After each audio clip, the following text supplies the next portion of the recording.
জলপাইয়ের সিজন শেষ হওয়ার আগে আপনারা চাইলে এই জ্যামটা বানিয়ে রাখতে পারেন। বাচ্চা থেকে বড় সবাই চেটেপুটে খাবে রুটি কিংবা পরোটা দিয়ে। আর এটা বানানো কিন্তু একেবারেই ইজি। কীভাবে নেবেন একটু প্রসেসটা দেখে নেওয়া যাক।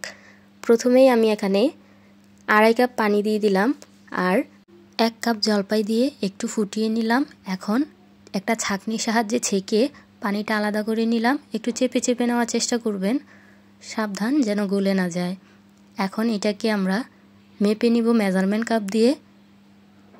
এখানে টোটাল আমার 4 কাপ হয়েছে। ঠিক একই মাপে আমাদেরকে চিনিটাও দিতে হবে যেন কম বেশি না হয়, এদিকে খেয়াল রাখতে হবে। এখন এটাকে একটু নেড়ে চেড়ে মিশিয়ে নিব। দিয়ে দিব ফ্লেভার, সাথে দিলাম গ্রিন ফুড কালার। এখানে কিন্তু অরেঞ্জ কালারও দেওয়া যাবে, যেহেতু কাঁচা জলপাইয়ের এই জন্য আমি কালারটা সবুজ রেখেছি। এখন এটাকে আমি জাল করে উঠিয়ে নিব। আর আপনারা কিভাবে বুঝবেন এখন একটু দেখাচ্ছি। একটু চামচের মাধ্যমে প্লেটের মধ্যে নিয়ে দেখবেন, যদি ঠান্ডা হওয়ার পর প্লেটটা সাইড করলেও এটা নড়াচড়া না করে তাহলে বুঝবেন হয়ে গেছে। এখন আমি একটু ব্রেডের মধ্যে নিয়ে আপনাদেরকে দেখাচ্ছি কতটা পারফেক্ট হয়েছে।